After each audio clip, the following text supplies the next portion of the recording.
When my husband walked out on me and our 7 children 30 years ago, I thought my life was over. I was left with nothing but debt, shame, and 7 hungry mouths to feed. But what happened 3 decades later when he showed up at my door will leave you speechless. When my husband walked out on me and our 7 children 30 years ago, I thought my life was over. I was left with nothing but debt, shame, and 7 hungry mouths to feed. But what happened 3 decades later when he showed up at my door will leave you speechless. My name is Patricia, and I'm 72 years old now. But this story begins when I was 42, married to Robert for 18 years, and mother to 7 beautiful children ranging from 3 to 17 years old. We weren't wealthy, but we were happy, or so I thought. Robert worked construction, and I stayed home managing our chaotic but loving household. Looking back now, I can see the warning signs I chose to ignore, but at the time, I truly believed we were building a life together. It was a Tuesday morning in March 1994 when my world collapsed. I had just finished making breakfast for everyone to pancakes, because it was Tommy's 8th birthday.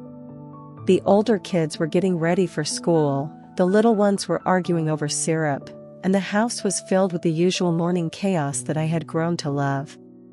Robert had been quieter than usual for weeks, claiming work stress, but I assumed it was just another rough patch that married couples go through. After the kids left for school and the youngest were settled with their toys, I went to our bedroom to start the laundry. That's when I found the note on his pillow, just a single piece of paper that would shatter everything I thought I knew about my life. Patricia, it read in his familiar handwriting, I can't do this anymore. I'm leaving. Don't try to find me. I'm sorry. That was it. No explanation, no goodbye to the children, no indication of where he was going or why. Just 21 words that ended our 18-year marriage and left me completely alone with 7 children to raise. I stood there in our bedroom, holding that note, unable to comprehend what I was reading. This had to be some kind of mistake, maybe a cruel joke, but definitely not real. Men don't just abandon their families, especially not the day before their son's birthday party. But as the hours passed and Robert didn't come home, the devastating reality began to sink in. I called his work, but they said he hadn't shown up. I called his brother, his friends, anyone who might know where he was, but everyone seemed as shocked as I was.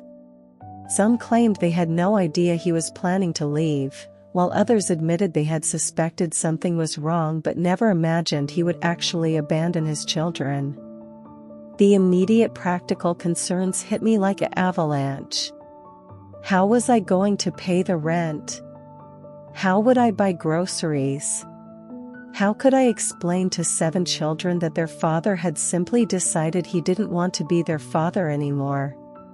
The oldest, Sarah, was 17 and would understand, but how do you tell a 3-year-old that daddy isn't coming home ever again? That first night was the longest of my life. I managed to hold myself together long enough to give Tommy his birthday dinner and cake, pretending that daddy was just working late. But after I tucked all 7 children into their beds and the house finally grew quiet, I collapsed on my kitchen floor and cried until I had no tears left. I felt like a complete failure as a wife and terrified about my ability to be the mother my children needed. The next few weeks were a blur of overwhelming challenges that seemed impossible to overcome.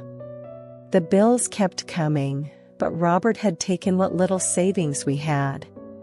The electricity was shut off after 10 days. Then the water. I had never worked outside the home. Robert had insisted that his wife didn't need a job because he could provide for his family. Now I was a 42-year-old woman with no work experience, no college education, and 7 children depending on me for everything. I swallowed my pride and applied for welfare, food stamps, and every form of assistance I could find. The social workers were kind but overworked, and the system was complicated and humiliating. I had to prove over and over again that my husband had abandoned us, that I had no assets, that I truly needed help. Some people looked at me with pity, others with judgment, as if a woman with 7 children must have done something wrong to drive her husband away. Finding work was nearly impossible. Most employers took one look at my lack of experience and my 7 children and politely declined. Who wants to hire someone who might need to leave work every time a child gets sick or has a school event? I finally found a job at a local diner working the night shift 11 p.m. to 7 a.m. because it paid slightly more than day shifts and meant I could be home when the kids got out of school. Those early years were the hardest thing I've ever endured. I would come home from working all night, exhausted and smelling like grease, just in time to get the kids ready for school. Then I would try to sleep for a few hours while the youngest ones played quietly, wake up to help with homework and make dinner, and start the cycle all over again. I survived on maybe 4 hours of sleep a night for months. If you've ever been a single parent struggling to make ends meet, please comment warrior below. Your strength inspires others, and we need to support each other through these challenges. Don't forget to subscribe for more stories of resilience and hope. The children, bless their hearts, tried to help in whatever ways they could. Sarah, my oldest, became like a second mother to the younger ones. She would help them with homework, pack their lunches, and sometimes even read bedtime stories when I was too exhausted to function. The middle children took on household chores without being asked, and even little Tommy learned to tie his own shoes and pour his own cereal because Mommy was always so tired. But children shouldn't have to grow up that fast, and I carried enormous guilt about the childhood I couldn't give them. There were no family vacations, no trips to amusement parks, no expensive toys at Christmas. I shopped at thrift stores and learned to sew patches on jeans that had more holes than fabric. We ate a lot of beans and rice, pancakes for dinner when money was tight, and learned to be grateful for hand-me-downs from church families. The emotional toll was perhaps even harder than the financial struggles. The children would ask about their father constantly in the beginning. When is Daddy coming home? Why did Daddy leave? Did we do something wrong? I tried to be honest without destroying their image of their father, but how do you explain abandonment to a child in a way that doesn't damage their ability to trust and love? Some nights, after all the kids were asleep, I would sit at my kitchen table with a cup of tea and wonder if Robert had been right to leave. Maybe I wasn't enough. Maybe 7 children was too much for any man to handle. Maybe I had failed as a wife in ways I couldn't even see. The loneliness was crushing, and there were moments when I wondered if my children would be better off in foster care with families who could provide for them properly. But every morning, I would look at their faces around our battered kitchen table, see their trust in me, their belief that Mommy could fix anything, and I would find the strength to keep going. They were my purpose, my reason for existing, and I was determined that Robert's abandonment would not destroy their futures. As the months turned into years, we found our rhythm as a family of 8. The older children graduated high school and found jobs to help support the household. We celebrated every small victory, Sarah getting accepted to community college, Michael making the high school basketball team despite not having proper shoes, little Amy learning to read above grade level. We created our own traditions, our own inside jokes, our own definition of family that didn't require a father figure. I eventually found better work as a school cafeteria manager, which paid more and gave me benefits. The hours were better too, allowing me to be home in the evenings with my children. We moved to a slightly larger apartment, and I even managed to save a little money each month. It wasn't much, but it was progress, and progress felt like victory after so many years of just surviving. The children began to thrive in ways that surprised even me. Without their father's criticism and unpredictable moods, things I hadn't fully recognized as problems while we were married, they seemed more confident, more creative, more willing to take risks and chase their dreams. Sarah became a nurse, Michael became a teacher, and one by one, all 7 of my children grew into successful, compassionate adults who credited their strength to watching their mother refuse to give up. By the time I reached my 60s, I was incredibly proud of the family we had built from the ashes of abandonment. I had grandchildren who adored me, children who called me their hero, and a life that felt rich and meaningful despite its humble beginnings. I owned my own small home, had a reliable car, and even managed to take a vacation once a year to visit my scattered children and grandchildren. I rarely thought about Robert anymore. The anger had faded into indifference, and the pain had transformed into strength. I had built a good life without him, and I honestly believed that chapter of my story was closed forever. My children occasionally wondered aloud what had happened to their father, but none of them seemed interested in trying to find him. We had all moved on. Then, on a quiet Sunday afternoon in spring 2024, exactly 30 years after he had walked out, my doorbell rang. I was in my garden, planting tomatoes and enjoying the sunshine, when I heard the sound. I wasn't expecting anyone, and my children always called before visiting. I wiped my hands on my garden apron and walked to the front door, wondering who could be visiting on such a lovely afternoon. I opened the door to find an elderly man standing on my porch, leaning heavily on a walking cane. He was thin, almost frail, with white hair and deep lines around his eyes. For a moment, I didn't recognize him. Then he spoke, and his voice, though weaker than I remembered, was unmistakably familiar. "Hello, Patricia," he said quietly. "It's me. It's Robert." The world seemed to stop spinning. This couldn't be real. After 30 years of silence, of building a life without him, of teaching my children that we were complete without him, here he was, standing at my door as if he had every right to be there. I gripped the doorframe to steady myself, my mind racing through 1,000 different emotions and reactions. He looked terrible. Not just old, but sick, worn down by whatever life he had lived since leaving us. His clothes were clean but cheap, and everything about him suggested a man who had not thrived in the decades since his abandonment of his family. Part of me felt a flicker of the old concern I used to have for him, but a much larger part felt a surge of anger that surprised me with its intensity. "What do you want?" I asked, my voice much calmer than I felt. "I need to talk to you," he said. "Please. I know I don't deserve it, but I need to explain." The audacity of this request was staggering. After 30 years of silence, he thought he could show up and demand explanations. After leaving me to raise 7 children alone, to struggle and sacrifice and build a life from nothing, he thought he had the right to closure.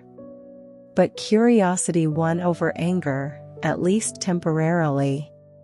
I needed to know what could possibly justify what he had done to us. I needed to hear what excuse he thought could explain 3 decades of absence from his children's lives. Trust me, you're going to want to hear what he told me next, because his explanation will change everything you think you know about this story. Make sure you're subscribed, because what happens next proves that some truths are more complicated than we ever imagined. I didn't invite him in. Instead, I stepped out onto the porch and closed the door behind me, as if I was protecting my home from contamination by his presence. We sat on the porch chairs I had bought with my own money, in the garden I had planted with my own hands, on the property I had purchased with my own savings, and I waited for him to speak. "I was sick," he began, his voice barely above a whisper. "When I left, I had been diagnosed with early-onset dementia, and I was terrified." I stared at him, trying to process this information. Dementia? In 1994, when he was only 44 years old? It seemed impossible, but looking at him now, seeing the confusion in his eyes and the way he struggled to find words, I began to wonder if this could actually be true. "The doctor said it was genetic, that it would progress quickly, that I would become a burden to my family," he continued. "I couldn't bear the thought of you and the children watching me deteriorate, of draining our finances with medical bills, of the kids remembering me as someone who couldn't remember them." "So you just left?" I asked, my voice sharp with decades of suppressed anger. "You decided for all of us that we'd be better off thinking you were a selfish coward rather than knowing you were sick?" He flinched at my words, but nodded. "I thought I was protecting you. I thought if I left, you could move on, find someone better, give the children a father who could actually be there for them." "And where have you been for 30 years? I demanded. "If you had dementia, how are you here now, talking to me, remembering my address?" This was where his story became even more complicated. He explained that he had indeed developed dementia, but not the rapidly progressing type the doctor had initially diagnosed. Instead, he had a much slower progressing form that had taken decades to significantly impact his cognitive abilities. He had spent years in and out of assisted living facilities, sometimes lucid, sometimes not, but always carrying the weight of his decision to abandon his family. "I wanted to come back so many times," he said, tears streaming down his weathered face. "Especially in the early years, when I realized the progression wasn't as fast as they thought. But how could I? How could I show up after a year, or 2 years, or 5 years, and expect forgiveness? How could I explain that I had made the worst decision of my life based on fear and bad medical advice?" He told me that he had kept track of us from a distance, hiring private investigators occasionally to make sure we were okay. He knew about Sarah's nursing career, Michael's teaching position, and the successes of all our children. He knew about my job at the school, about the house I had bought, about the life I had built without him. "I was so proud of you," he whispered. "And so ashamed of myself. You proved that you didn't need me, that maybe I had been right to leave, even if my reasons were cowardly." The anger I had felt was beginning to mix with other emotions, confusion, sadness, and a grief I thought I had processed decades ago. Here was the man who had abandoned us, but also the man I had once loved enough to have 7 children with. Here was the coward who had run away from his responsibilities, but also a frightened, sick man who thought he was protecting his family. "Why now?" I asked. "Why are you here after 30 years?" "Because I'm dying," he said simply. "The dementia is finally progressing more rapidly, and I have maybe 6 months of clarity left. I needed to tell you the truth. I needed you to know that leaving you wasn't about not loving you, it was about loving you too much to watch you sacrifice your life for someone who was going to forget your name." We sat in silence for a long time after that. Birds sang in my garden, neighbors drove by on their Sunday afternoon errands, and the normal world continued around us while we processed 30 years of secrets and lies and misguided attempts at protection. Finally, I spoke. "The children," I said. "Do you want to see them?" He shook his head immediately. "I don't have that right. They've built lives without me.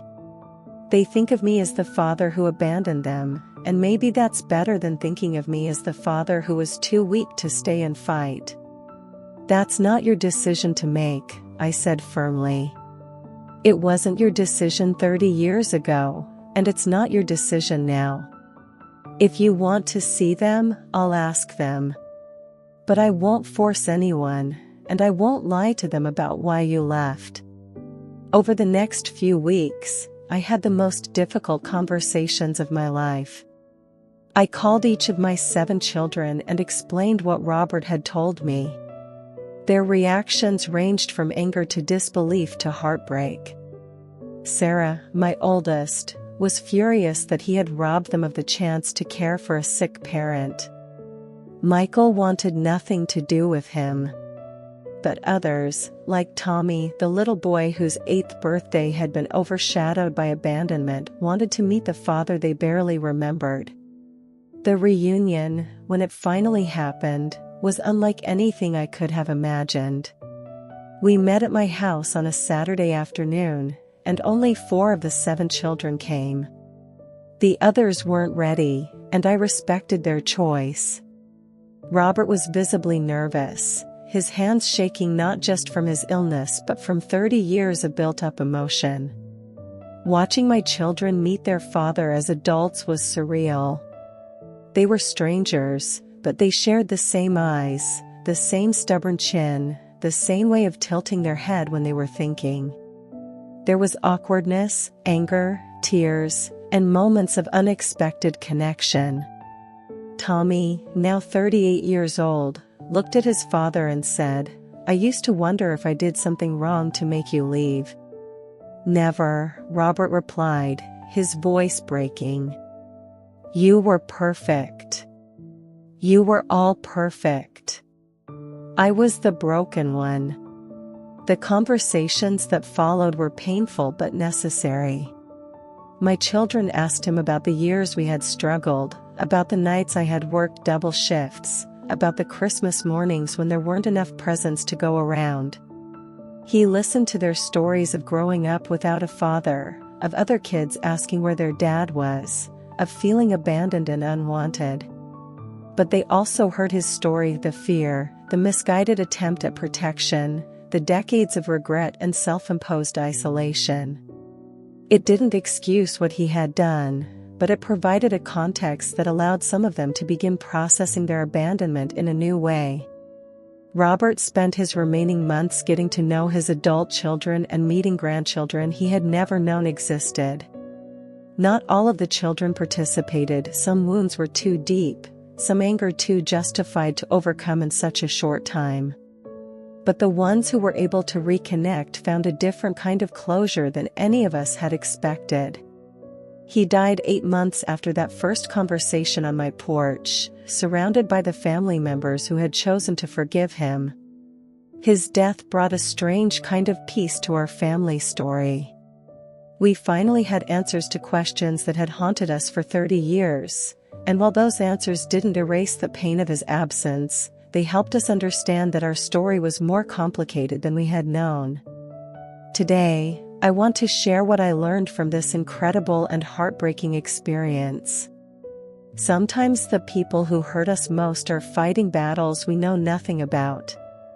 That doesn't excuse the pain they cause, and it doesn't mean we have to forgive them, but it might help us understand that human beings are capable of making terrible decisions for complicated reasons. I also learned that families can heal and grow and thrive even after the most devastating abandonment.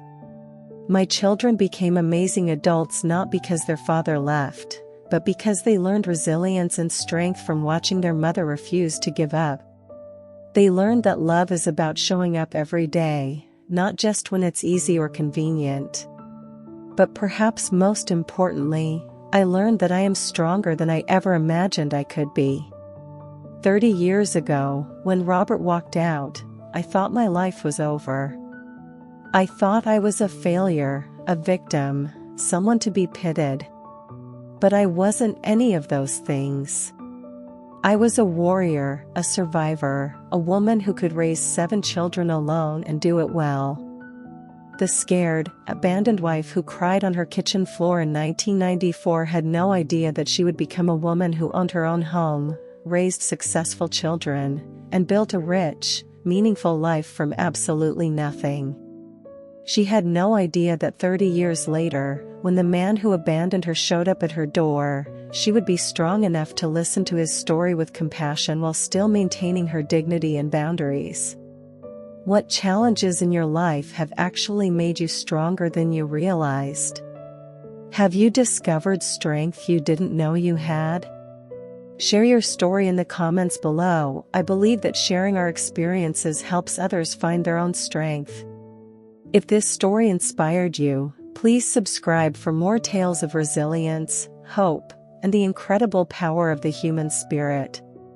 Remember, you are stronger than you know, and sometimes our greatest struggles lead to our most beautiful triumphs.